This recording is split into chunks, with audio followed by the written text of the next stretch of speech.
sejam multiplicados todos os dias da nossa vida. Nesse momento, onde nós queremos meditar, nesse último domingo do ano eclesiástico, sobre as leituras que foram feitas, sobre o tema separação. Vamos falar um pouco sobre isso. Pode sentar-se.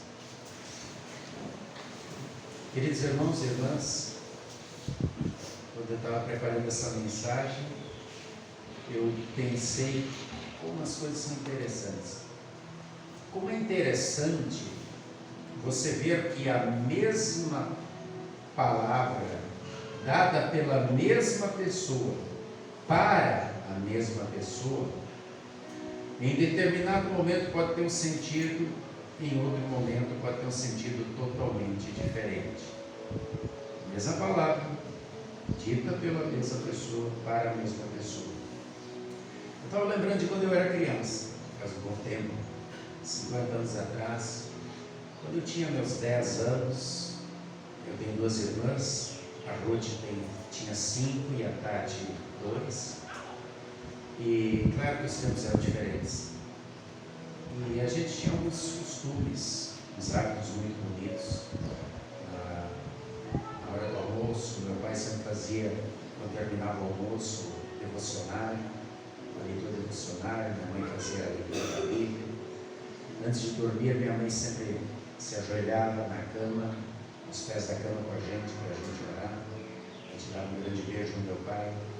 E quando chegava a época da convenção da igreja, era um momento difícil para a gente, porque todo esse hábito, esse rito desmoronava. Naquela época não tinha asfalto. No Rio Grande do Sul tinha uma estrada só asfaltada, era toda estrada de chão, de terra, de barro. E para ir para a convenção, só para ir era um dia de ônibus, para voltar mais mais 5 dias, então eu ficava uma semana mais fora. E a gente, como criança, não entendia isso. Então a gente chorava, a gente sentia saudades. E quando a gente perguntava para a mãe, a frase que ela dizia sempre era essa: não se preocupe, teu pai já vai chegar, ele volta em breve. E essa frase era um remédio, era um lenitivo, era um bálsamo. Não se preocupe, ele já vai chegar, ele volta em breve. E a gente dormia tranquilo, muito tranquilo. Entretanto, em outros momentos, essa mesma frase, dita pela mesma mãe, para as mesmas crianças, eu ou minhas irmãs, tinha um sentido totalmente diferente. Quando a gente desobedecia, quando a gente fazia alguma má criação, ela dizia exatamente a mesma frase: não se preocupe, teu pai já vai voltar, ele volta em breve. E a gente não ia para baixo da coberta, a gente tentava se esconder debaixo da cama. É interessante isso. A mesma frase, dita pela mesma pessoa, para a mesma pessoa, dependendo da situação, dependendo de como se está, num sentido totalmente diferente. E assim é. Deus é um Deus só. E Ele diz a mesma verdade para todos os seres humanos de todos os tempos, apontando para o céu e apontando para o inferno. E dependendo como essa pessoa recebe essa mensagem, o sentido pode ser de ler o Evangelho, o sentido pode estar apontando para o inferno, pode estar apontando para o céu. Já pararam para pensar nisso? E é exatamente isso. O texto de hoje do Evangelho fala de separação. E a palavra separação, ela não cai bem, ela nos machuca porque ela coloca pessoas em lados distintos, em lados opostos, e nós estamos fazendo a separação, pensamos em bom, ruim, melhor, pior, este presta, este não presta. Quando falamos em separação, nós pensamos, por exemplo, num casamento, onde havia uma união, onde havia uma cumplicidade, um amor de repente é rasgado, uma ruptura, e passa a haver mágoa, passa a haver dor, tristeza. Uma sociedade se rompe a separação, sempre há problemas. Numa amizade, muitas vezes, amigos fiéis, dedicados, cúmplices, por causa de uma fofoca, de uma intriga, de uma terceira pessoa que alguma coisa, isso aí causa uma separação, e aquilo é muito ruim. A gente vê nos países aí, por causa de revoluções, guerras, onde há separações, onde há rupturas. E é muito ruim a separação. Entretanto, o texto de hoje fala de uma grande separação, que vai ocorrer no momento do juízo final. E essa será uma separação definitiva, quando Jesus voltar para julgar vivos e mortos. Talvez muitas pessoas nem se dão conta disso, ou outras simplesmente não ligam. Lembra do texto de domingo passado, sobre o qual eu preguei? Eu mencionei Sofonias, a leitura do Antigo Testamento. Quando Sofonias foi pregar para as pessoas se arrependerem, deixarem os ídolos, voltarem-se para Deus, eles simplesmente disseram: a gente está tudo bem, a gente trabalha, a gente come, a gente brinca, não tem problema nenhum, Deus está longe, Deus está distante, Ele não se importa. Fecharam os ouvidos para a palavra do profeta, e o que aconteceu? Deus, já que eles não queriam mais estar com Deus, Deus os abandonou. E o que houve? Nabucodonosor tomou conta, matou aqueles soldados todos e ainda levou o povo escravo, porque não deram ouvidos. Assim, muitos também não dão ouvidos à mensagem de que Jesus vai voltar e que haverá um juízo final. E assim já acontecia 35 anos depois de Jesus subir aos céus, porque o texto que nós lemos hoje da Epístola de Pedro trata disso. E Pedro diz: cuidado, tem gente zombando, rindo, fazendo piadinha, dizendo: não ia voltar, cadê ele? E então Pedro diz lá no capítulo 3, versículo 9: ele não retarda a sua promessa, como alguns a julgam demorada, mas ela vai ocorrer.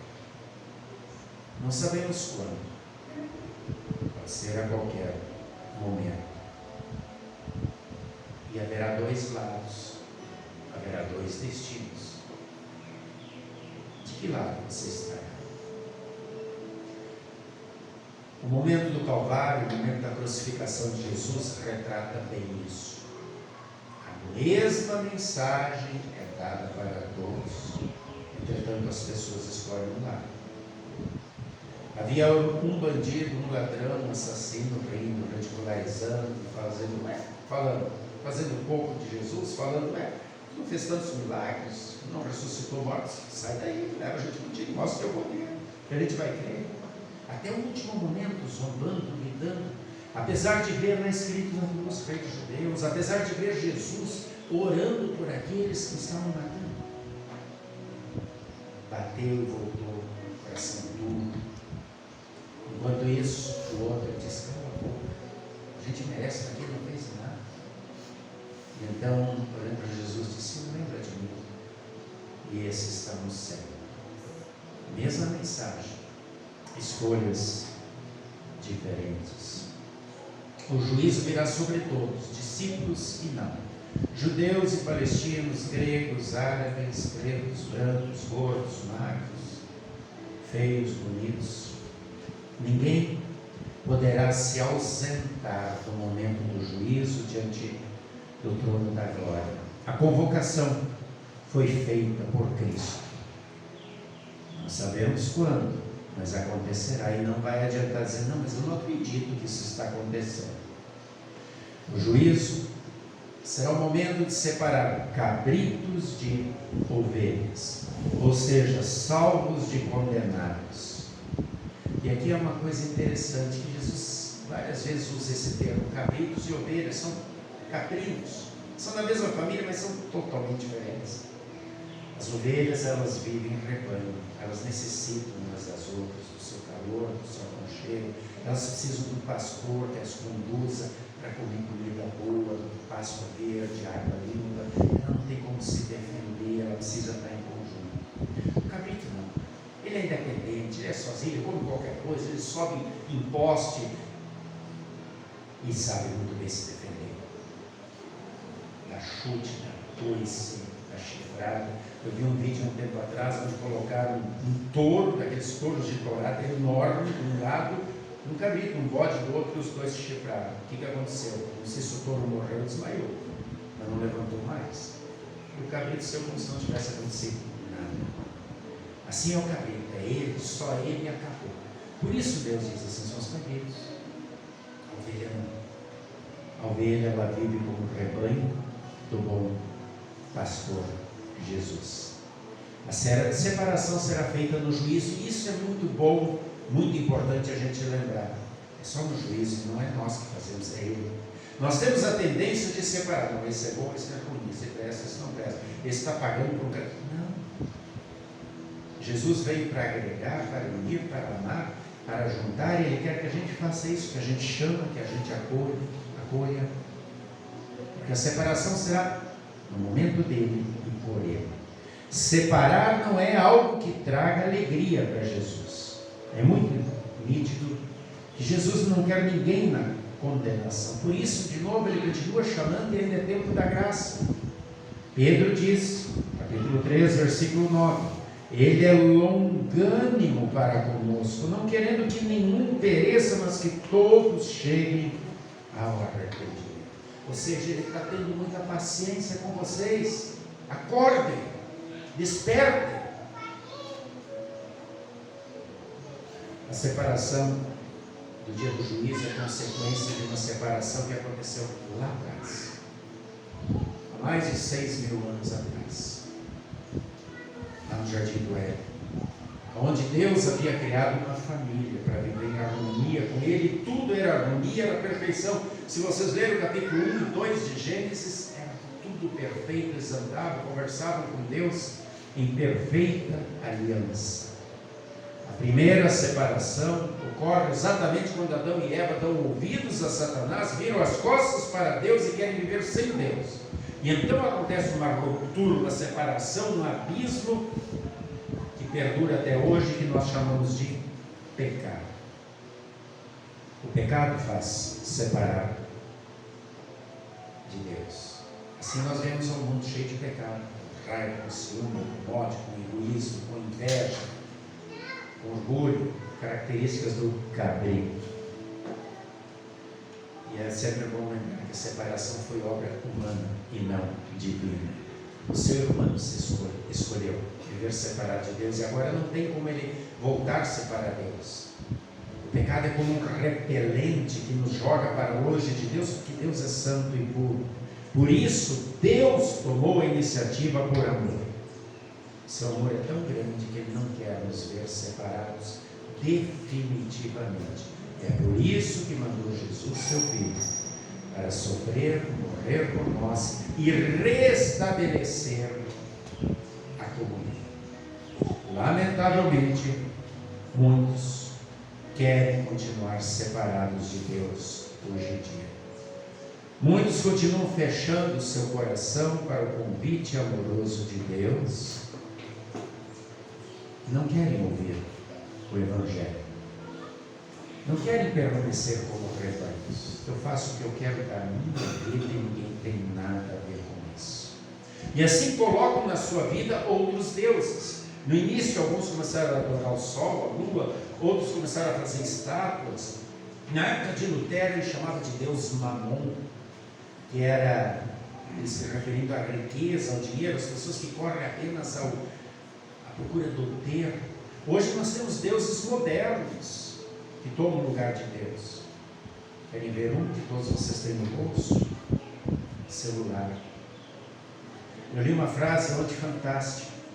Diz assim: tem muita gente que tem mais medo de perder o seu celular do que perder a sua alma.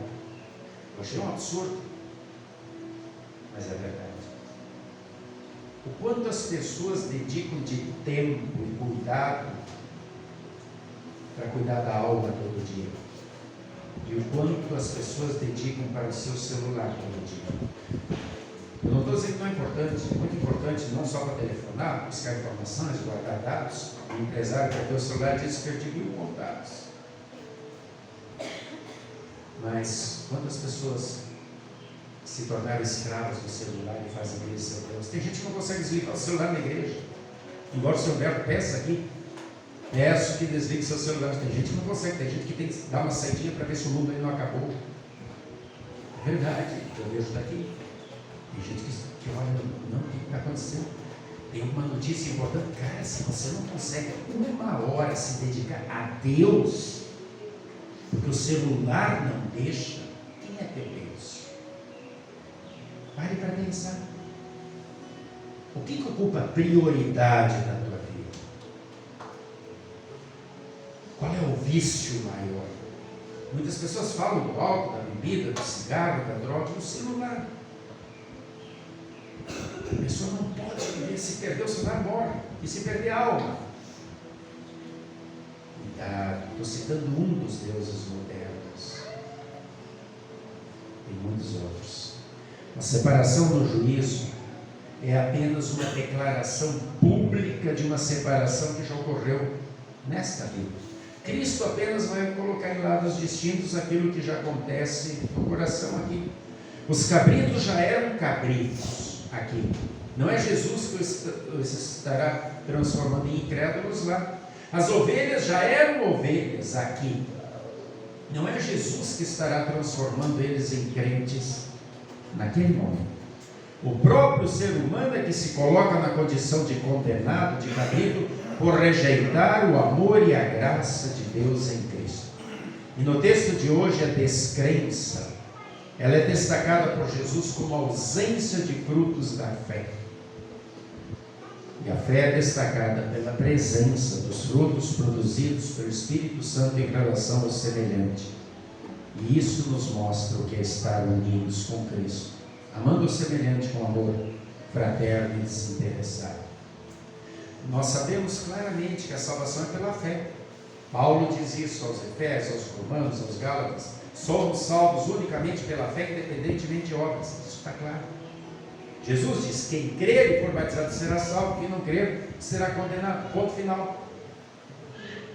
Só que esta fé, necessariamente, ela tem que sair do banco da igreja. Se ela não sai, ela não é fé. É um cabrito disfarçado de ovelha. E é por isso que Jesus diz: vai dar uma grande surpresa lá. Porque lá eu vou colocar em lugares distintos aqueles que já foram distintos aqui, embora estivessem reunidos. E quais as características? Olha só o que Jesus diz: eu tive fome e me deste de comer. Eu tive sede e me deste de beber. Eu fui forasteiro, sem terra, morador de rua, e você me acolheu, me hospedou. Eu estive nu, você me vestiu. Eu estive enfermo, você me visitou. Eu estive preso, você me assistiu. São qualidades de pessoas que não podem retribuir e que foram ajudadas. Quem são essas pessoas? Eu e você. Se Deus não nos desse alimento, nós estaríamos com fome e sede. Se Ele não nos desse condição de trabalhar, a gente não teria sustento. Não teria o que vestir. Quantas e quantas vezes nós estamos presos nos nossos problemas, nas nossas dificuldades, nas nossas angústias, e Deus nos libera. Quantas vezes nós estamos enfermos com nossa teimosia, com nosso ódio, com nossa raiva, com nossa vaidade, e através da palavra, Deus nos mostra o remédio. E assim Ele espera que a gente faça os pequeninos irmãos, dizendo: já que eu sou Deus, estou fazendo isso contigo. Replica, divide, espalha esse amor que você está recebendo com aqueles que estão passando pela mesma situação, que não pode pagar, você também não pode. Fazemos isso? Ou somos como cabritos? Não, eu me viro, eu sou egoísta, eu sou orgulhoso, eu sou vaidoso, não preciso de ninguém, não preciso viver em rebanho, em companhia, não preciso de um pastor. Querido irmão, querida irmã, nós ainda estamos no tempo da graça. Neste mundo, Deus quer que a gente aprenda a viver junto e não separado. É por isso que Ele nos chama para fazermos parte da sua família da fé, da igreja. Entramos nessa família através do batismo, através da conversão. Nos reunimos em comum união quando estamos aqui confessando o nosso pecado, buscando perdão e recebendo. o sangue que Jesus derramou pelos nossos pecados na cruz, e participando do mesmo corpo, o corpo místico de Cristo, o pão, o vinho, recebemos o corpo e o sangue de Jesus, para o perdão dos pecados, fortalecimento da nossa fé e aumentar a nossa comunhão.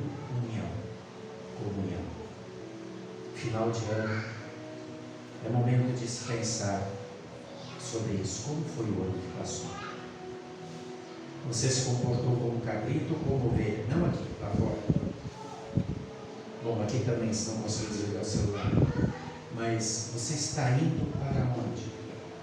A mensagem que Deus fala a ti, a mim e a todos, que é a mesma, ela te coloca de qual lado da cruz? Agora é hora de reflexão. Agora é hora de analisar o que se passou e nessa virada de página do calendário, mudar o que pode ser mudado. Porque a decisão é só nossa. É minha e é tua. E todos nós precisamos estar do mesmo lado. Estejamos certos que Deus quer nos unir. E quer unir aqueles que ainda estão desgarrados, para que junto possamos ouvir: vinde benditos de meu Pai, entrai na posse do reino que eu preparei para vocês desde a fundação do mundo, para vivermos, não separados, mas unidos, como uma só família. Vamos começar agora? Que assim seja. Amém. E a paz de Deus, que excede o entendimento humano, guarde corações e mentes em Cristo Jesus, até o grande dia da união. Amém.